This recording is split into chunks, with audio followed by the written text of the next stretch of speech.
isa na filla ya senta dede ise ki kebe kan bora ga hima ka irko ngare wati kul bora bino masihun ane alkali fo cindi koyra fora asihun bur irko asibor kul berandi woy fo kan kurnyo bu kan go koyra folla ka dindara ka ado kane ase kiti a gainda yanje ka sina game ana wati te aga wanji wo bandaga anenga bonse ba kan ay sumbur irkoy ay subor kul berandi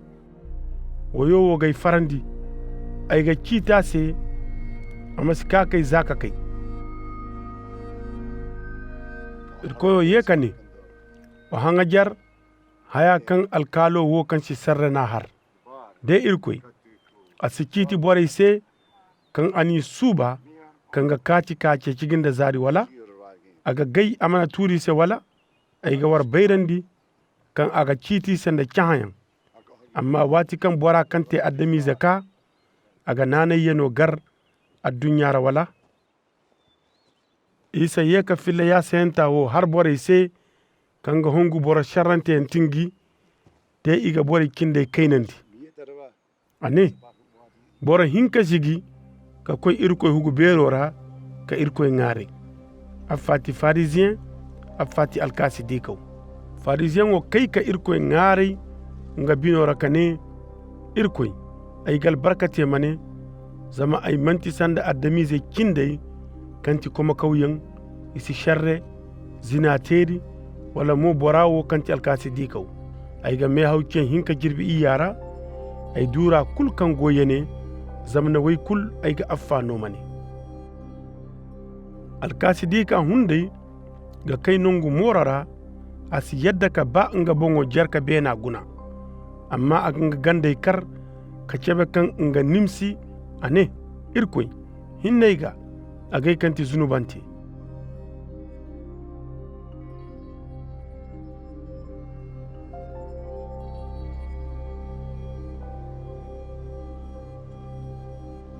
ay ga har warse kan bora wo zumbuka koy nga hugodo ate bora sharranti sama bor kurkan nanga bon ger ga ye ganda de bor kan nanga bon yeti ganda ga jerandi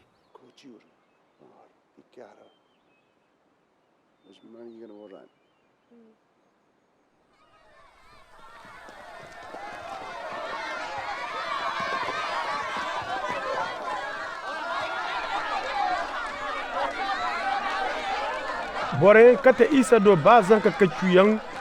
halami taru amma kan talibai diwo kuli kitiga isa ni ceka ne ise wa zan kai nan imaka aido warmasi ganji zama bore kan ga himan dai wanan da irkoy lama shimo ne kan aiga har warse bore kulkan mana irkoy lama di sanata ka kan da zanka kacu ga di shika si kan bora si hurara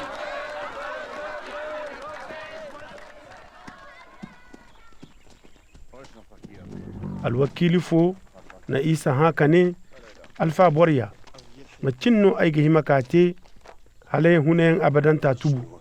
isa ne ase macinse nga ne aiga bori bor kursi bori na manti irkoy hinne nga yamare bai masi zina masi borawi masi zai masi te sede zoru ni nya ndani baba berandi aro ne ase way kul ayni di za zankatare isa ma ane ase haye fogani kuma halason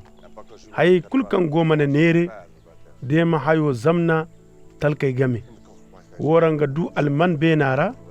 nga bandaga makaka hangage kan amawo bino hansaka mare zama borono kan ga hansaka barandal man isa di kan bino mare ane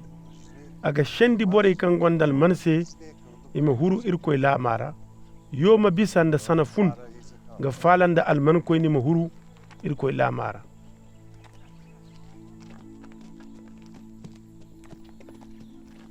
ga hanga jarkay ne adishi mayno ma hinka hallasi isa ne haye kanga mungu addami zase si mungu irkoy si wo bandaga pierre ne ase irne enir haye kulnang kango irse ka hangani bande ane ise cimo ne kan aiga har warse kan bor kulsino kan nanga hugo nan walanga wandu walanga armai walanga hairagai walanga izai irkoy lama maganda se kan sikaka du zamano wora haya kan bisa demo zamano kanga kara aga du hunen abadanta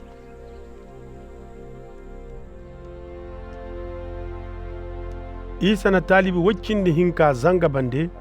ane ise ngane irgoma jigi Jerusalem hay kulkan annabayni hantum bora kante addami zaga ka tabati iga nondi kuta kaise iga kainandi iga zarabi iga tufaga de wati kan ina berzu ka ben iga wi kirbi hinzanto hane aga tun amma talibai mana faham shanno kan ana harra hay kul shanni dabanta no ise hay kan harandi mana bai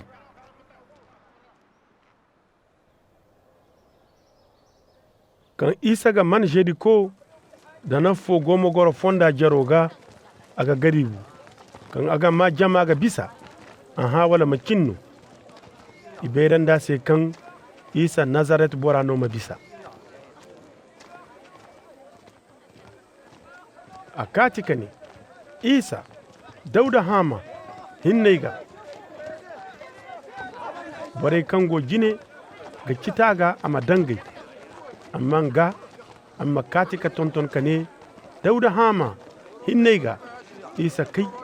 de ana yamarno kan ima katangadu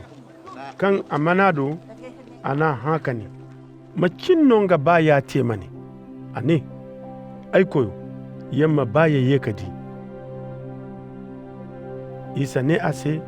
ni monye ma yekadi ni nana ni hallasi